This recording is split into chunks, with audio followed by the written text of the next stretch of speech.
बात कर रहे हैं फैक्टर्स अफेक्टिंग अल्फ़ा, ठीक है, जो अपना सेकंड पोर्शन लास्ट वीडियो का रह गया था। तो फैक्टर्स अफेक्टिंग में सबसे इम्पॉर्टेंट है इफेक्ट ऑफ डाइल्यूशन, जिसको बोलते हैं ओसवाल्ड डाइल्यूशन रूल, ठीक है। और अगर इस रूल की बात की जाए बेटा, तो ये रूल अपने पास पहली बात तो देखो किसके लिए है, वीक इलेक्ट्रोलाइट्स के लिए, सिर्फ किसके लिए है, वीक इलेक्ट्रोलाइट्स के लिए है, ठीक है। और ये क्या बोल रहा है कि if the degree of dissociation या degree of ionisation that mean alpha increases by the dilution, मतलब अल्फ़ा क्या होना है, डाइल्यूशन मतलब अपन पानी ऐड करते जा रहे हैं और अल्फ़ा अपना इंक्रीज होता जाएगा, ठीक है। प्रूव कैसे करना है, क्या होना है वो देखो। एक कोई भी अपन ने एक सब्सटेंस लिया है AB, ठीक है, वो डिसोशिएट हो रहा है A+ और B- में, क्लियर। अब अपने पास इनिशियली क्या मान के चल रहे हैं कि ये C कॉन्सेंट्रेशन है और यहाँ पे ये कितना हो जाएगा, फिर 0 हो जाएगा, राइट। अब इसमें से क्या मान के चल रहे हैं कि X डिसोशिएट हुआ है, तो बताओ ये भी तो क्या बनेंगे, X और X बनेंगे, क्योंकि स्टोइचियोमेट्रिक कोएफिशिएंट कितना दिया है, 1 और 1 दिया है। X अब पता है अपन को अल्फा = X/C होगा, सो X अपन यहाँ पे क्या लिख सकते हैं, C अल्फा। तो यहाँ पे अपन ने क्या लिख दिया, X की जगह C अल्फा। C यहाँ पे मोल नहीं है, C इज़ द कॉन्सेंट्रेशन और C इज़ द नॉर्मेलिटी, ध्यान रखिएगा। C डिनोट कर रहा है कॉन्सेंट्रेशन को और कॉन्सेंट्रेशन का मतलब है नॉर्मेलिटी, ठीक है। सो C - C alpha, C alpha, और ये भी क्या हो गया फिर देन C अल्फा। X का वैल्यू क्या आ गया, C अल्फा, ठीक है। चल अब अपन को पता है आयनाइजेशन कांस्टेंट क्या रहता है, प्रोडक्ट का कॉन्सेंट्रेशन अपॉन रिएक्टेंट का कॉन्सेंट्रेशन, प्रोडक्ट का कॉन्सेंट्रेशन अपॉन रिएक्टेंट का कॉन्सेंट्रेशन। तो प्रोडक्ट अपने पास देखो क्या क्या है, प्रोडक्ट देखो फटाफट से कौन कौन है, एक्वस वाले ही लेने हैं, बेसिकली बात वो है। तो A+ और B-, ठीक है। तो यहाँ A+ B- का concentration into multiply in both of the concentration upon AB concentration, ठीक है।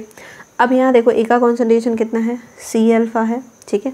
B का कॉन्सेंट्रेशन कितना है, अगेन C अल्फा है। आप AB का देखो C - C अल्फा, तो अपन इसको ऐसे लिख सकते हैं, C को कॉमन निकालो, देखो C 1 - अल्फा, तो C 1 - अल्फा, ये किसका रह गया, रिएक्टेंट का कॉन्सेंट्रेशन हो गया, क्लियर।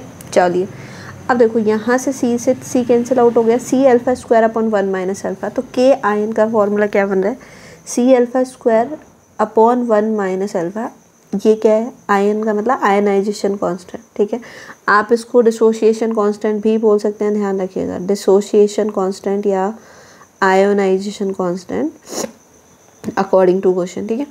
चलिए अब अपन क्या बोल रहे हैं बेटा, क्योंकि वीक इलेक्ट्रोलाइट है। आप सोचो वीक इलेक्ट्रोलाइट क्या होता है, बहुत कम डिसोशिएट होता है, मतलब कितना, लेस देन 5%, ठीक है। लास्ट वीडियो में अपन ने बात की थी कि जो वीक होते हैं उनके लिए लेस देन 5% होता है, 5% मतलब 0.5, तो अब कितना उससे भी कम कितना हो सकता है।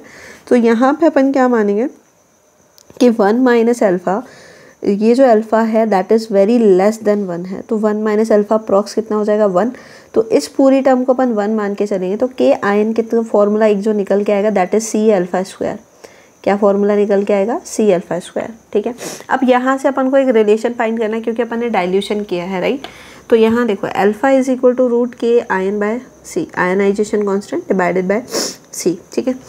अब C मतलब कॉन्सेंट्रेशन से है, तो आप यहाँ पे कॉन्सेंट्रेशन मोल इनटू क्या होता है भाई, अगर नॉर्मेलिटी का फॉर्मूला लिखोगे तो इक्विवेलेंट अपॉन में वॉल्यूम होता है, या मोलैरिटी का भी फॉर्मूला लिखें that mean mole by volume, ठीक है। तो इक्विवेलेंट अपॉन वॉल्यूम, तो ऊपर क्या पहुँच गया बेटा, इक्विवेलेंट, और ऊपर क्या पहुँच गया, वॉल्यूम, ठीक है।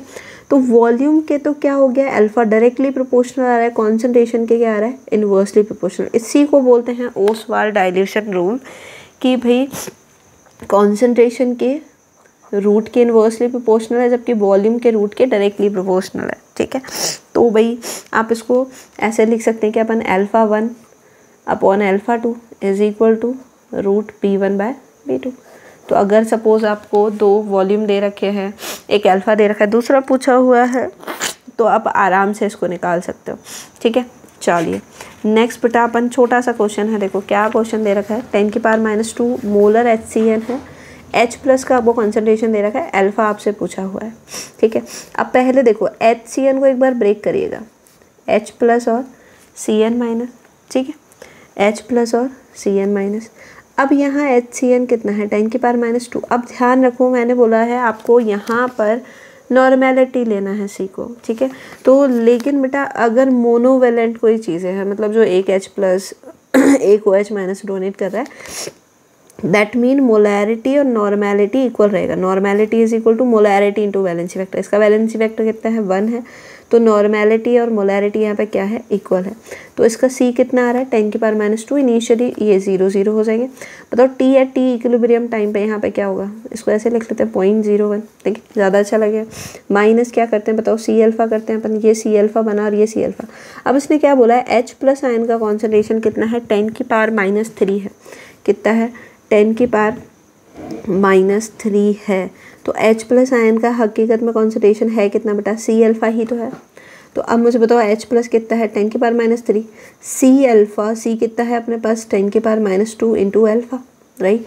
तो बताओ अल्फा इज इक्वल टू सीधा सीधा 10⁻³ डिवाइडेड बाई 10⁻²। सॉल्व करो, आंसर आएगा, राइट। क्लियर है पॉइंट। चलिए नेक्स्ट बेटा बात कर रहे हैं अपन एक नोट की, बहुत इंपॉर्टेंट नोट है, ये प्रूफ भी करके दिखा रहे हैं आपको। नोट क्या है, इफ़ अ वीक इलेक्ट्रोलाइट को अगर अपन कितना इन्फिनाइट डाइल्यूशन करें, इन्फिनाइट डाइल्यूशन का मतलब समझते हैं, बहुत ज़्यादा वाटर ऐड ऑन कर दें, बहुत ज़्यादा वाटर ऐड ऑन करेंगे तो ये जो वीक इलेक्ट्रोलाइट है behave like a strong electrolyte. मतलब वीक अगर स्ट्रॉन्ग कब की वीक इलेक्ट्रोलाइट को अगर स्ट्रॉन्ग की तरह बिहेव करना है तो कब करेगा बताओ, जब वहाँ पे इन्फिनाइट डाइल्यूशन होगा, ठीक है। प्रूफ करते हैं कि ऐसा स्टेटमेंट कैसे आ रहा है।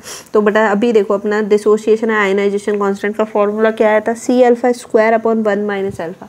क्या आया था, C⁴/1 - अल्फा। तो एक बार इसको मल्टीप्लाई करो, 1 - अल्फा को, इस बार 1 के अकॉर्डिंग नहीं माना, 1 - अल्फा को इसमें से मल्टीप्लाई करो तो K dissociation minus K into alpha, right, plus में क्या हो जाएगा, C⁴² इज इक्वल टू 0, ठीक है। अब अपन क्या मान के चल रहे हैं, if a very dilute solution, मतलब वॉल्यूम बहुत बहुत ज़्यादा है, वे डाइल्यूट का मतलब वॉल्यूम बहुत ज़्यादा है, वॉल्यूम बहुत ज़्यादा है तो कॉन्सेंट्रेशन ऑब्वियसली बात है बहुत कम होगी, और इसको मान के चल रहा है अप्रॉक्स क्या हो गई है, 0 हो गई है। अब सोचो कॉन्सेंट्रेशन अगर 0 है तो C⁴² is also tending to 0, ठीक। अब अपने पास क्या बचेगा, देखो K dissociation minus K dissociation into alpha is equal to 0।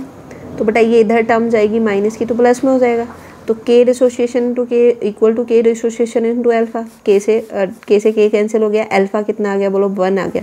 और अल्फा 1 किसका होता है बताना बेटा, किसका होता है, स्ट्रॉन्ग इलेक्ट्रोलाइट्स का। अपन ये फॉर्मूला भी डिस्क्राइब किया था वीक के लिए, ये फॉर्मूला किसके लिए आया था, वीक के लिए। लेकिन जब अपन ने इन्फिनाइट डाइल्यूशन पे चेक किया, अल्फा कितना आया, 1। That mean at infinite dilution बेटा वीक इलेक्ट्रोलाइट कैसे बिहेव करते हैं, स्ट्रॉन्ग की तरह बिहेव करेंगे। Am I clear to you, आपको समझ आई बेटा ये चीज़, ये स्टेटमेंट इंपॉर्टेंट है तो थोड़ा ध्यान रखिएगा। अगर इन्फिनाइट डाइल्यूशन हो रहा है तो आप क्या, ये जो वीक इलेक्ट्रोलाइट है वो कैसे बिहेव करना स्टार्ट कर सकता है, कैसे बिहेव करेगा बताओ, स्ट्रॉन्ग की तरह बिहेव करेगा। किसकी तरह बिहेव करता है, स्ट्रॉन्ग की तरह बिहेव करेगा, ठीक है। चलिए अभी क्या पूछा है, अब देखो, तो ये बहुत छोटे से बहुत सिंपल से क्वेश्चंस हैं, आप इसमें समझना। बच्चा क्या करता है, जैसे ही क्वेश्चन आया उसने बोला कि भाई डाइल्यूशन है, वॉल्यूम इन्फिनाइट हो गया, वैसे ही वो ऑसवाल्ड रूल लगाना शुरू करेगा और कहानी ख़त्म करेगा और आंसर वो तो मज़े ही वाला आएगा। देखो क्या बोल रहे हैं, What will be the pH when 0.0 mole of HNO3 is dissolved in V volume of water and V tending to infinite। मतलब उस सॉल्यूशन की pH बतानी है तुमको जिसमें 0.01 मोल HNO3 है और वॉल्यूम जब इन्फिनाइट हो गया। अब बालक क्या करता है, देखो वॉल्यूम इन्फिनाइट हुआ है मतलब डाइल्यूशन हुआ है, और डाइल्यूशन हुआ है तो ओसवाल्ड रूल लगा रहा है K = C⁴ and many more thing. But आप एक चीज़ समझो बेटा, ये जो रूल है ये स्पेसिफिकली ध्यान रखना, ये सिर्फ किसके लिए लगेगा, वीक इलेक्ट्रोलाइट्स के लिए, only valid for weak electrolyte. बाकी अगर कहीं पे भी तुमने लगाया तो गलती तुम्हारी है। रीज़न खुद देखो ना बेटा, ये C-XX अगर ये स्ट्रॉन्ग होता तो ये तो 0 हो जाती ना, टर्म ही 0 हो जाती है, और ये फिर कितना आता है, इन्फिनाइट आता है ना K। तो आपको स्ट्रॉन्ग के लिए K कैलकुलेट करने की ज़रूरत ही नहीं पड़ती, कितना आता है, इन्फिनाइट आता है या नहीं आता है। चलिए तो ऐसा ही अब देखो HNO3, देखो एक बार देखना इसको ध्यान से, HNO3 नाइट्रिक एसिड, ये कैसा है भाई बताना, स्ट्रॉन्ग है या वीक इलेक्ट्रोलाइट है? तो ये कैसा है, स्ट्रॉन्ग है। तो यहाँ पे आपको ओसवाल्ड डाइल्यूट रूल लगाने की ज़रूरत नहीं है। बहुत क्लियरली सुनो, ओसवाल्ड रूल कब लगता है, जब अपने पास वीक